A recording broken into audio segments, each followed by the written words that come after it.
Si les ordures ne sont pas ramassées, ce n'est peut-être pas toujours la faute du maire et ce n'est certainement pas celle des éboueurs, l'un des maillons les plus importants de l'engrenage de ce travail difficile, voire très difficile. Au sein de la Société municipale d'assainissement ou SMA, on l'appelle le manutentionnaire. Zaranien Aranjenarson dit Vaza, car il a une tête de Vaza, est éboueur depuis 7 ans. Quand pour tout travail, avant de se lancer, il s'équipe, pose ses combinaisons en place. Zaranien est prêt à s'attaquer aux ordures de la capitale et dans les ordures, il a déjà tout vu.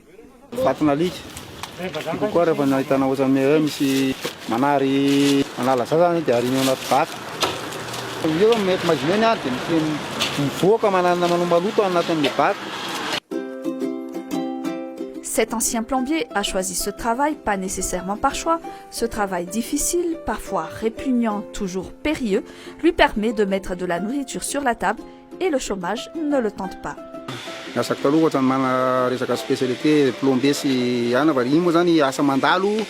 Rehefa misy dia misy, rehefa tsisy dia indraindray ianao herintaona raha mijanona tanàna dia ty amin'ilay tsy mampisy chômage anazy moa dia tsy maintsy naloha tonga dia mijanona tato hoe misy an'ilay fixe zany mba hoe iretanao amin'ny tena hoe tonga amin'ny farany vola dia mba hoe misy ny raisiny. Ity ny asa ohatra sady tsisy diplôma zany mba tsisy anona kokoa tsisy chômage. Zaranien Aranjenarson, comme tous les autres manutentionnaires de la SMA, travaille sur un cycle de 24 heures sans s'arrêter.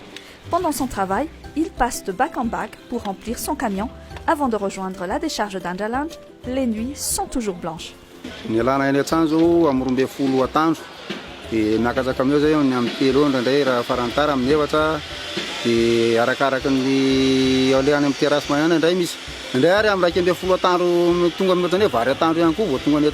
Et bien sûr, après un travail acharné toute la nuit, les batteries sont à plat. La vie de famille, elle est quasiment inexistante.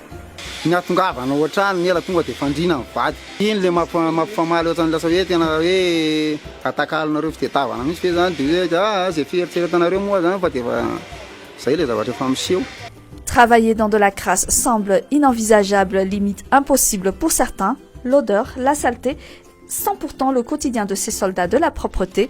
Et si l'on en croise Aranjenarson, vivre dans les ordures lui a même sûrement sauvé la vie.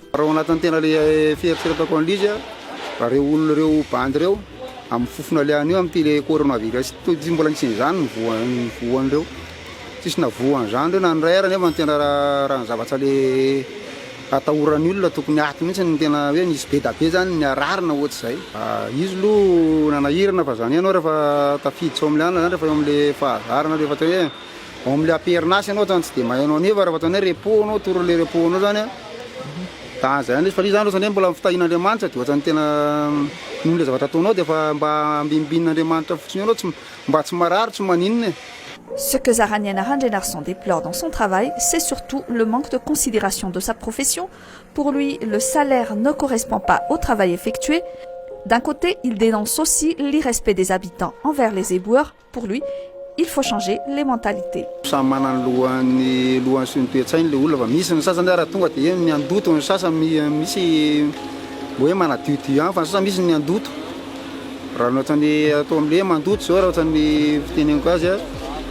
Misy tsy mieritreritra koa reo anao amperinasy zay dia misy samy halavany toa dia mivoaka mipio ambodin'le baka nefa ny teneninao izy indray manangana. Tonga dia raha hoe lasa manambany an'ilay olona hoe raha hoe fako be eo aleo zanay dia tena ambanina io zany zay koa mampatonga misy koa fanambanina amin'ilay asa. Malgré tous ces aléas, Zaranien Aranjenarson aime son travail et pour l'instant, faute de trouver mieux, il continuera à écumer les poubelles et les bacs à ordures de la ville.